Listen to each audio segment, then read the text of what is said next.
नमस्कार छात्रों, बीए द्वितीय वर्ष की इस कक्षा में मैं आपका स्वागत करती हूँ। आज हम देखेंगे प्रथम प्रश्न पत्र आधुनिक काव्य के अंतर्गत कवि जयशंकर प्रसाद, उनकी काव्य कला, उनके जीवन वृत्त तथा उनकी रचनाओं का परिचय प्राप्त करेंगे। जैसा कि हम जानते हैं कि जयशंकर प्रसाद हिंदी कविता, कहानी, उपन्यास, नाटक व निबंध सभी विधाओं में अपनी लेखनी से साहित्य को संपन्न करते रहे। इन्होंने अपनी अनूठी प्रतिभा से अलंकृत करके हिंदी साहित्य की श्रीवृद्धि की है। हम सभी जानते हैं कि जयशंकर प्रसाद हिंदी साहित्य के उन सुधी साहित्यकारों में से हैं जिन्होंने साहित्य को एक नई दिशा व दशा से संवारने का कार्य किया है।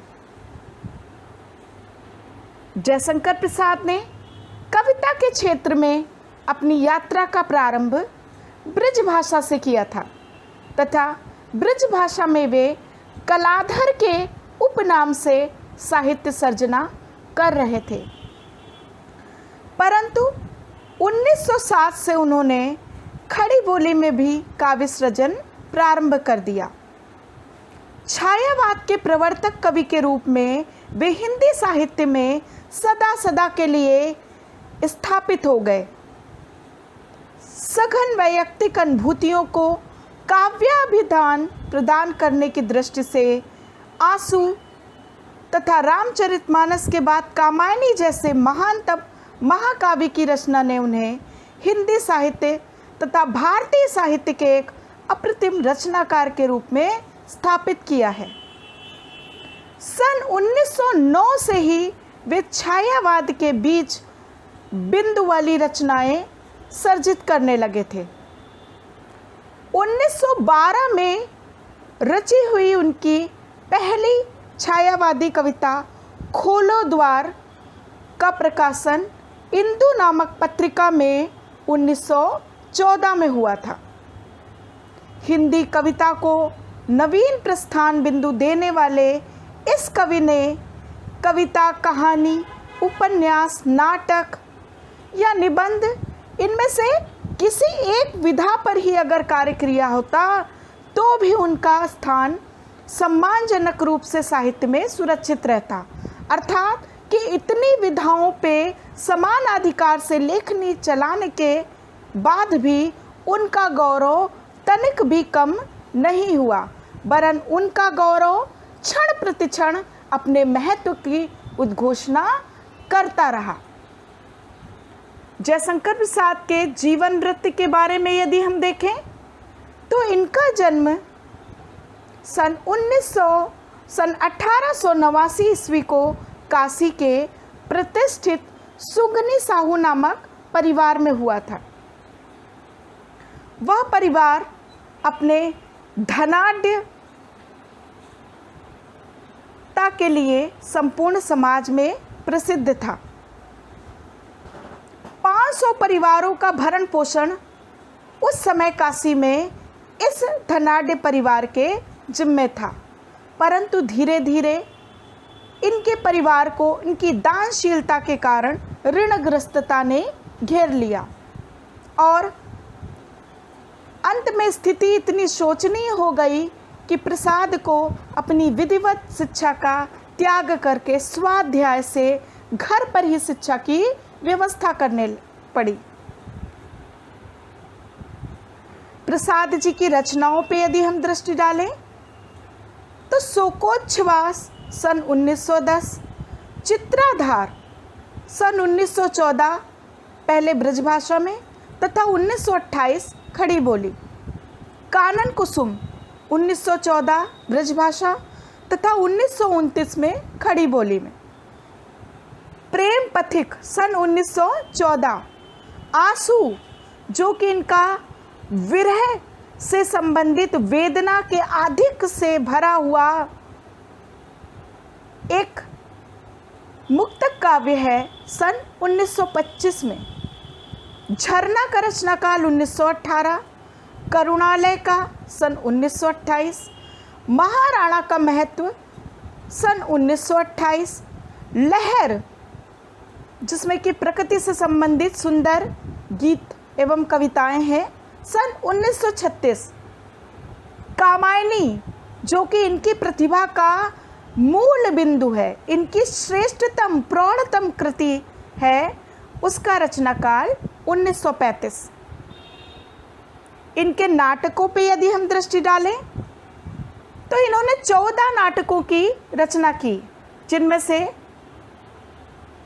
कामना, विशाख, एक घूंट, अजात शत्रु, जन्मेजय का नागयज्ञ, राजश्री, स्कंदगुप्त, ध्रुव स्वामिनी तथा चंद्रगुप्त आदि प्रमुख हैं। इनके नाटकों में अंतिम नाटक ध्रुव स्वामिनी है, जिसका रचनाकाल 1933 है।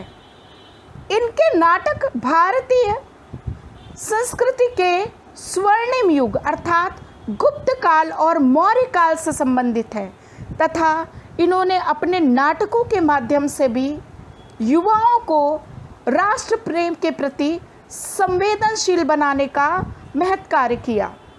वे अपने नाटकों के माध्यम से इतिहास के उन आदर्श और उज्जवल चरित्र को पाठक वर्ग के सामने लाते थे कि जिनसे वे प्रेरणा ले सके तथा अपने स्वाधीनता संग्राम में स्वयं को उत्सर्ग करने की प्रेरणा पा सके। इन्होंने उपन्यासों की भी रचना की है।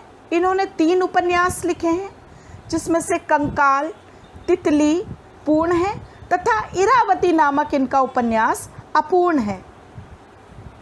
प्रसाद जी एक कुशल कहानीकार भी थे तथा कहानी के क्षेत्र में मुंशी प्रेमचंद के पश्चात द्वितीय महत्वपूर्ण स्थान प्रसाद जी को ही प्राप्त हुआ है।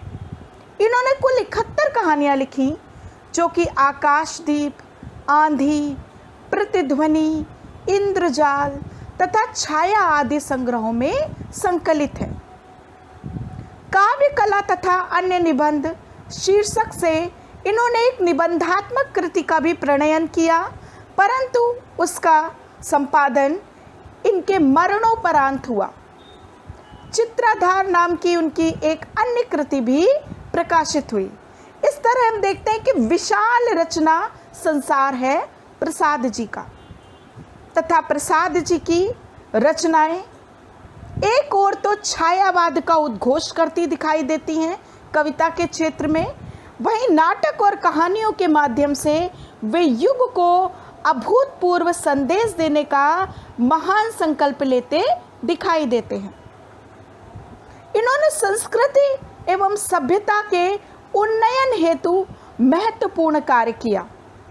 इनकी समस्त रचनाओं में, चाहे वो कविता हो या कहानी हो या नाटक, सभी में भारतीय सभ्यता संस्कृति के प्रति अपूर्व मोह तथा अपूर्व श्रद्धा का निदर्शन होता है। इनकी रचनाओं का अंत एक विशिष्टता को धारण किए हुए है, इसीलिए इनकी कहानियाँ तथा इनके नाटक के अंत को प्रसादांत की उपमा भी दी जाती है।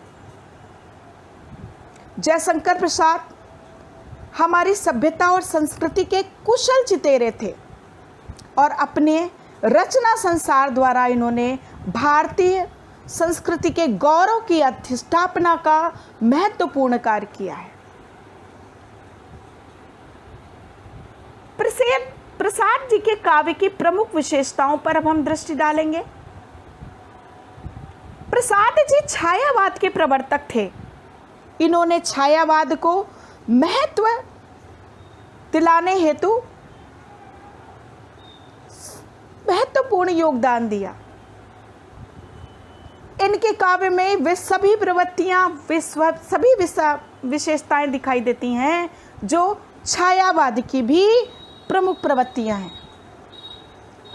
आइए एक दृष्टि डालते हैं इनके काव्य की प्रमुख विशेषताओं। प्रसाद जी के काव्य की पहली विशेषता है सौंदर्य दर्शन।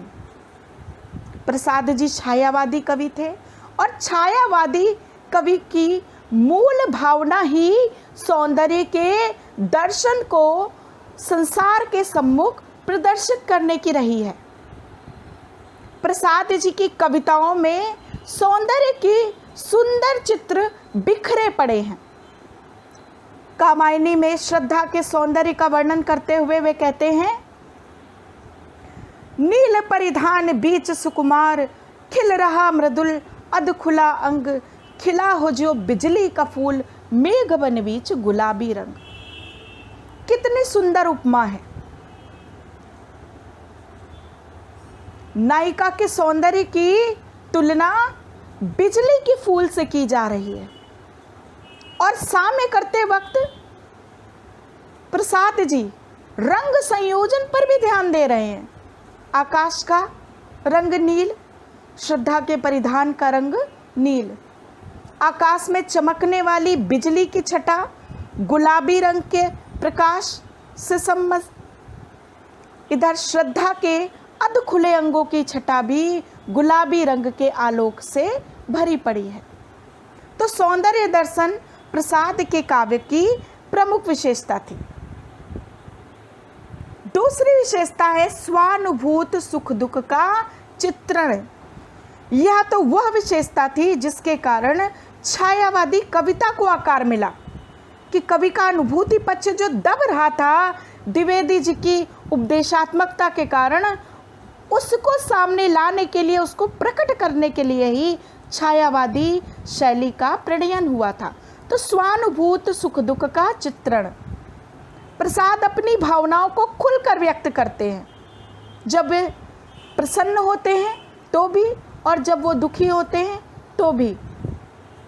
जैसे मनु कहते हैं, क्या कहूँ कि क्या मैं आज विवर के शून्य गगन में आज। इसी तरह प्रसाद जी अन्यत्र कहते हैं कि ले चल मुझे भुलावा देकर मेरे नाविक धीरे धीरे। तो व्यक्तिगत सुख दुख का चित्रण प्रसाद के काव्य में हुआ है। प्रकृति पर चैतन्यता का आरोप छायावादी कवियों की भी ये प्रमुख विशेषता रही है और ये विशेषता प्रसाद की कविता में भी आद्योपांत दिखाई देती है कि प्रकृति को सिर्फ आलंबन रूप में चित्रित नहीं किया है, बल्कि प्रकृति को मानव की सहचरी माना है। प्रकृति को मानव के समस्त कार्य व्यापार में संयुक्त माना है। प्रसाद जी ने प्रकृति की जड़ता पर चैतन्यता का आरोप किया है। प्रसाद जी प्रलय के समय की स्थिति का वर्णन करते हुए कहते हैं, सिंधु सेज पर धरा वधु अब, तनिक सकुचित सी बैठी सी। इसी तरह कहते हैं कि विश्व की दुर्बलता बल बने, पराजय का बढ़ता व्यापार, हंसाता रहे उसे सविलास शक्ति का यह सुंदर संसार। प्रकृति पर चैतन्यता का आरोप कामायनी में कह उठते हैं प्रसाद जी। नीचे जल था ऊपर हिम था, एक तरल था एक सधन, एक तत्व ही की थी प्रधानता, उसे कहो जड़ या चेतन। तो जड़ प्रकृति में चैतन्यता का आरोप प्रसाद जी के काव्य में दिखाई देता है। दार्शनिकता, दार्शनिकता प्रसाद जी के काव्य की प्रमुख विशेषता बनकर उभरती है। प्रसाद जी एक दार्शनिक के समान कर्म योग का सिद्धांत देते हैं। प्रसाद जी दार्शनिक के समान चेतना के सुंदर इतिहास को प्रकट करते हैं और वो श्रद्धा के माध्यम से मनु को संदेश देते हैं कि कर्म का भोग, भोग का कर्म, यही जड़ का चेतन आनंद। तो दार्शनिकता प्रसाद के काव्य की प्रमुख विशेषता है। विरह तथा वेदना का चित्रण, विरह तथा वेदना का चित्रण प्रसाद जी के काव्य आंसू में बड़े ही सुंदर रूप में देख सकते हैं, जहाँ कवि का हृदय अपनी प्रेमिका के पग चिन्हों पर बिछ जाता है। प्रेम का ऐसा सुंदर परिपाक जो हम आंसू में देखते हैं वो अन्यत्र दुर्लभ है। कवि अपने प्रेम, अपनी वेदना का चित्रण करते हुए अपनी प्रेयसी से कहता है, रो रो कर सिसक सिसक कर मैं कहता करुण कहानी, तुम सुमन नोचते सुनते करते जानी अनजानी।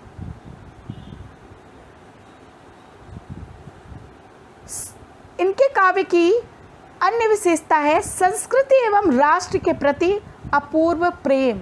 प्रसाद जी एक सजग साहित्यकार थे तथा वे क्रांतिकारी आंदोलनों में भी अपना पूर्ण योगदान देते थे। कितनी ही क्रांतिकारी पत्रिकाओं के लिए धन की व्यवस्था प्रसाद जी के द्वारा की जाती थी।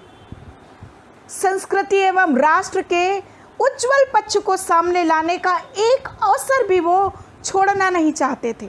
इसीलिए कभी नाटकों के माध्यम से, कभी कहानी के माध्यम से, कभी अपने नाटक में गीतों के माध्यम से वे अपने जन्मभूमि, अपने राष्ट्र की वंदना करने से चूकते नहीं थे। अपने नाटक के गीत में वे कह उठते हैं, अरुण यह मधुमेह देश हमारा, जहाँ पहुँच अनजान क्षितिज को मिलता एक सहारा। इसी तरह उनकी प्रसिद्ध पंक्तियाँ आज भी युवाओं के शिराओं में रक्त प्रवाह को तीव्र कर देती हैं। हिमाद्रि श्रृंग तृंग से प्रबुद्ध शुद्ध भारती, स्वयं प्रभा समुज्ज्वला स्वतंत्रता पुकारती। और उनकी इन पंक्तियों को सुन के वीर युवक अपने राष्ट्र निर्माण के लिए, अपनी मातृभूमि की सुरक्षा के लिए दौड़े चले जाते थे। तो संस्कृति एवं राष्ट्र के प्रति अपूर्व प्रेम प्रसाद जी की रचनाओं में बिखरा पड़ा है, मुखरित होता रहता है। श्रृंगारिकता जो कि छायावाद की प्रमुख विशेषता है, हमें प्रसाद जी के काव्य में भी देखने को मिलती है। जब वे श्रद्धा के सौंदर्य का वर्णन करते हैं तब उनकी ये श्रृंगारिकता मुखर होती है। श्रद्धा को देखकर आकर्षित मनु के मुख से निकल जाता है, आह वह मुख पश्चिम के व्योम बीच जब घिरते हो घनश्याम, अरुण रवि मंडल उनको भेद दिखाई देता हो छविधाम। कि बादलों को भेदते हुए पूर्ण बिंब वाले अरुण से श्रद्धा के मुखमंडल की तुलना करते दिखाई देते हैं प्रसाद जी। तो इस तरह सौंदर्य और श्रृंगार के चित्र भरे पड़े हैं प्रसाद जी की रचनाओं में। रहस्यवाद, छायावाद की यह प्रवृत्ति प्रसाद की रचनाओं में भी मुखरता से सामने आती है। प्रसाद जी प्रकृति की समस्त क्रियाओं में अदृश्य सत्ता का निदर्शन करते हैं और वो सोचते हैं, विचार करते हैं और उनके मुख से निकल जाता है कि हे अनंत रमणीय तुम, कौन तुम, यह मैं कैसे कह सकता, कैसे हो क्या हो, इसका तो भार विचार ना सह सकता। कि उन्हें प्रतीत होता है कि कोई एक अदृश्य शक्ति अपने संचालन से इस संपूर्ण सृष्टि को क्रीड़ामान कर रही है। तो रहस्यवाद उनकी रचनाओं का प्राण बन करके उभरता है। प्रेम का उद्दांत चित्रण, प्रेम का आदर्श स्वरूप इन्होंने अपने नाटकों में भी चित्रित किया है, अपनी कहानियों में भी, और प्रेम का उद्दांत पक्ष इनकी काव्य रचनाओं में भी सामने आता दिखाई देता है। आंसू में अपने प्रियतम से मिलन के क्षणों को अनुभूति करके वे कह उठते हैं, गौरव था मिलने आए प्रियतम मिलने को मेरे, गौरव था नीचे आए प्रियतम मिलने को मेरे, मैं इठला उठा अकिंचन देखे जो स्वप्न सवेरे। इसी तरह अपनी प्रेयसी के सौंदर्य को सामने लाते हुए वे कह उठते हैं, कितने प्रसन्न हो जाते हैं मिलन की कामना मात्र से ही। शशिमुख पर घूंघट डाले अंचल में दीप छिपाए, जीवन की गोधूली में कौतूहल से तुम आए। तो इस तरह हम देखते हैं कि प्रेम का उदात्त चित्रण जयशंकर प्रसाद के काव्य की प्रमुख विशेषता है। आध्यात्मिकता, आध्यात्मिकता प्रसाद जी की रचनाओं की प्रमुख प्रवृत्ति बनकर उभरती है। वे कह उठते हैं, देव असफलताओं का ध्वंस प्रचुर उपकरण जुटाकर आज पड़ा है बंद मानव संपत्ति, पूर्ण हो मन का चेतन राज। विधाता की कल्याणी सृष्टि सफल हो इस भूतल पर पूर्ण, पटे सागर बिखरे ग्रह पुंज और ज्वालामुखिया हो चूर्ण। आध्यात्मिकता प्रसाद की रचनाओं में आदि से अंत तक देखी जा सकती है। इसीलिए वो कह उठते हैं, कर्म का भोग, भोग का कर्म, यही जड़ का चेतन आनंद। उन्हें भान है कि विधाता अपनी सत्ता को अपने अनुसार चलाता है और मानव का कर्तव्य अपने कर्म का निर्वाह करते हुए आदि से अंत तक मानवता के विकास के लिए परिश्रम करना मात्र है। नारी की महत्ता, नारी की महत्ता प्रसाद जी के काव्य की एक प्रमुख विशेषता है। जैसा कि हम सभी जानते हैं कि छायावादी कवियों ने नारी को सम्मानपूर्ण दृष्टि से ही देखा है, और प्रसाद जी ने तो अपने नाटक ध्रुव स्वामिनी का नामकरण नायिका के आधार पर किया है, जो कि इससे पहले प्रचलन में नहीं था। कामायनी महाकाव्य का नामकरण इन्होंने नायिका के आधार पर किया है, जो कि इससे पहले कहीं दिखाई नहीं देता। तो यह प्रसाद के नारी के प्रति क्रांतिकारी विचारों को द्योतित करता है। नारी को गुणों की खान बताते हुए कह उठते हैं, दया माया ममता लो आज, मधुरिमा लो अगाध विश्वास, हमारा हृदय रत्न निधि स्वच्छ तुम्हारे लिए खुला है पास। साथ ही श्रद्धा की प्रशंसा करते हुए वे क्या उठते हैं कि नारी तुम केवल श्रद्धा हो, विश्वास रजत नभ पग तल पे, पीयूष स्रोत सी बहा करो जीवन के सुंदर समतल पे। तो इस तरह नारी की महत्ता प्रसाद जी के काव्य की प्रमुख विशेषता है। मानवतावाद की विवृत्ति, प्रसाद जी मानवतावाद में प्रखर आस्था रखते थे। वो मानव को पहले मानव मानते थे, इसीलिए वे देव संस्कृति के विनाश के पश्चात भी मनु को मानव के रूप में नई सभ्यता संस्कृति का निर्माण करने की प्रेरणा देते हैं अपने काव्य में। वे ये संदेश देते दिखाई देते हैं कि आने वाली संस्कृति परंपरा देवताओं की नहीं बल्कि मानवों की होगी। वो कहते हैं, उन्हें चिंगारी सदर्प कुचलती रहे खड़ी सानंद, आज से मानवता की कीर्ति अनिल भू जल में रहे ना बंद। कि मानवता की कीर्ति को अब कोई भी आगे बढ़ने से रोक नहीं सकता। मानवतावाद ही विश्व का प्रमुख लक्ष्य है। मानवतावाद ही संपूर्ण सृष्टि को आगे बढ़ाने का प्रमुख माध्यम है। इसके साथ ही कला पक्ष की दृष्टि से हम देखें तो अभिव्यंजनावाद की अनूठी पद्धति हमें प्रसाद के काव्य में दिखाई देती है, जिसमें प्रमुख तत्व है लाक्षणिकता अर्थात अप्रस्तुत भाषा विधान, प्रतीकात्मकता, जैसे कि इससे पहले भी हम देख चुके हैं कि छायावादी कवि जो है प्रतीकों के माध्यम से अपनी बात कहता है, और कामायनी तो पूरा महाकाव्य ही प्रतीकों के आधार पर रचा गया है। श्रद्धा हृदय की रागात्मिका वृत्ति का प्रतीक है, मनु मन का प्रतीक है तथा ईड़ा बुद्धि का प्रतीक है।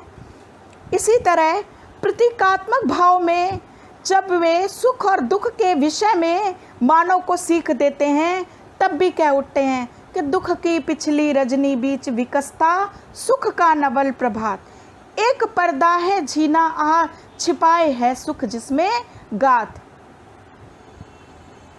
उपचार वक्रता, ध्वन्यात्मकता तथा चित्रात्मक भाषा विधान, कि अर्थात उनकी भाषा को पढ़कर ही पाठक चित्र के समान एक दृश्य सा मन में अनुभूत करता है।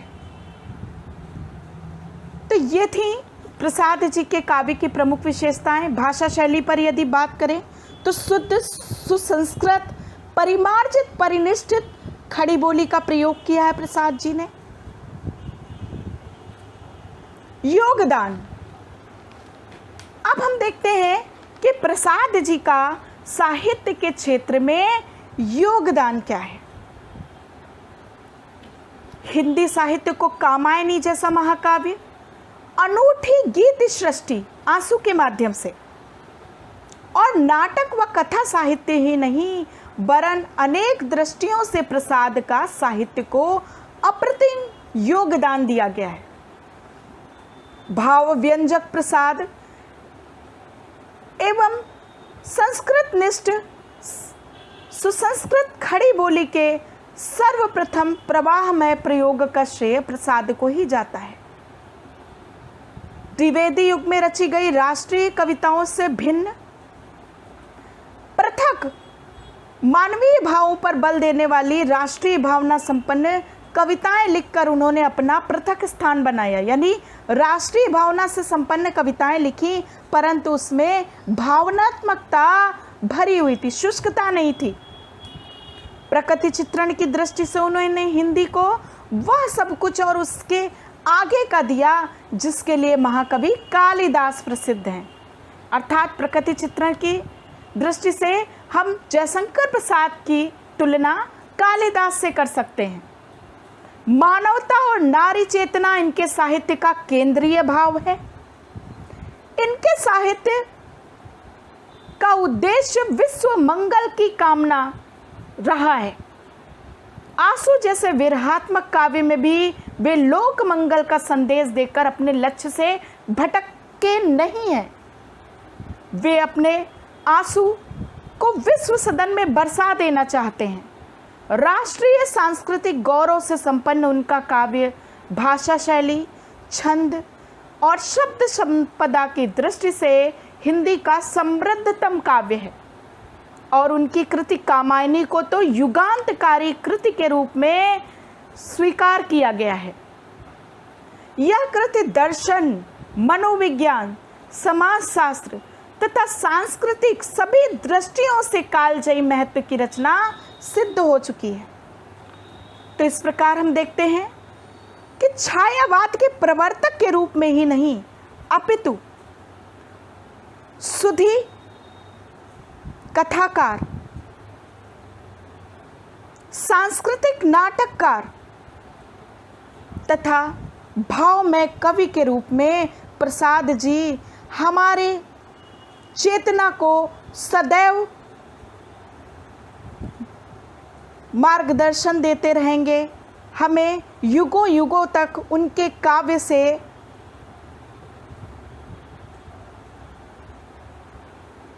संदेश प्राप्त करने का अवसर मिलता रहेगा, और प्रसाद जी को मानवता तथा साहित्य एक युगांतकारी कवि के रूप में सदैव स्मरण करता रहेगा। धन्यवाद।